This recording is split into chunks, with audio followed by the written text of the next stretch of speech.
It's Transformers96 here with another video review. This time we have the Star Wars The Black Series 3.75inch Kylo Ren figure. So yeah, so this is a Walmart exclusive which retails for $12.83, which is just over 25% overpriced from other 3.75inch figures, which is quite disappointing.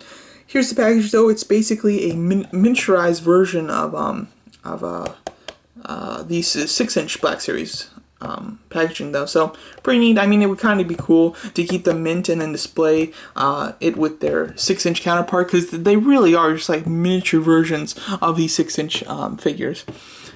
So yeah, so let's go over this figure. So this was one that I was definitely looking forward to.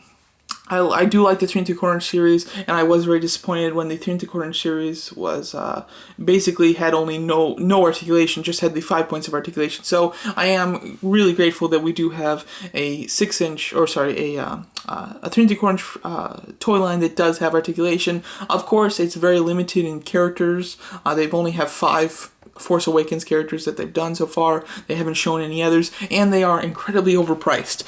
But either way, I am still happy that we do have versions of them with good articulation. Going over the actual figure, the helmet sculpt is quite good.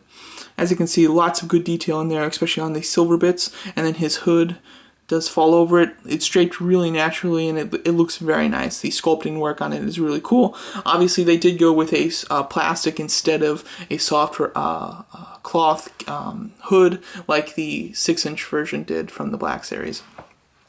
You do have some good texture in his chest there. I wish that the line that splits, that goes down the middle, was more defined. He does have a line that goes down the middle, and this one, it's you know, really you can barely even see it. So I wish that was more defined there. His arms look quite nice with all the layering of the costume. Obviously, it is all plastic though. The only cloth piece that he has is the cloth kind of skirt area, I guess.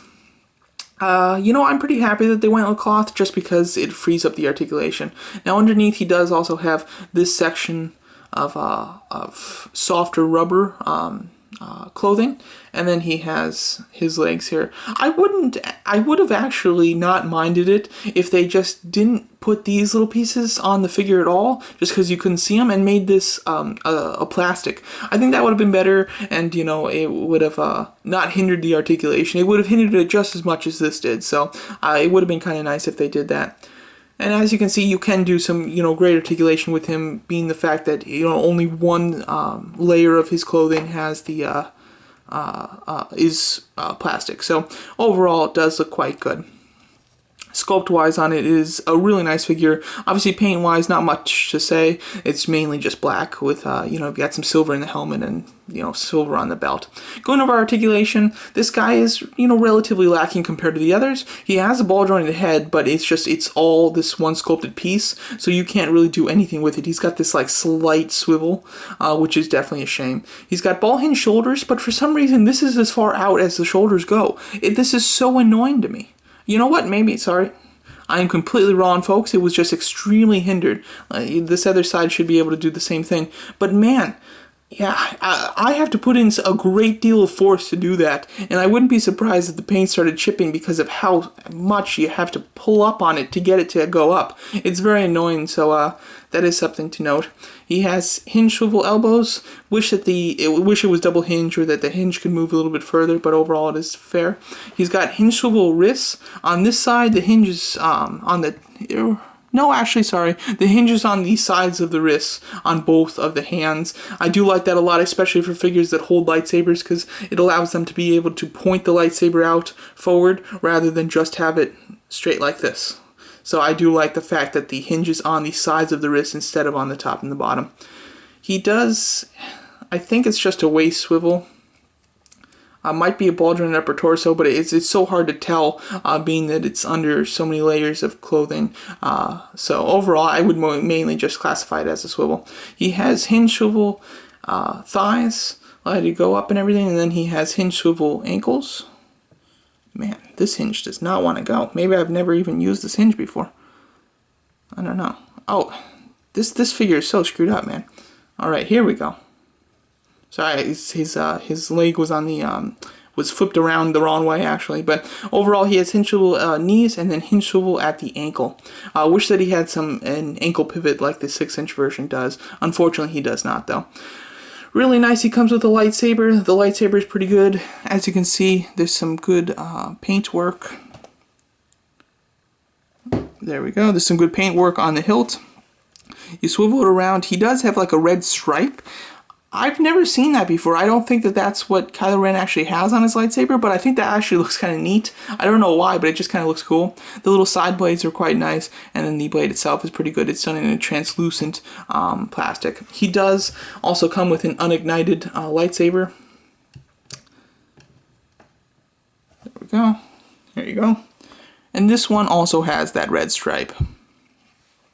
So overall, pretty decent. You know, there is actually like a little clip on this. I wonder if there's a place on his belt that this is supposed to clip into. Yeah, look at that. Cool. I'm just noticing that now. Cool. All right. Let's see if it's with all this with the back clothing there. It's actually really hard to get to, but it should be able to plug right in there. Ah, darn. I think I'm gonna have to work with that a little bit, but it does look like they at least attempted to do.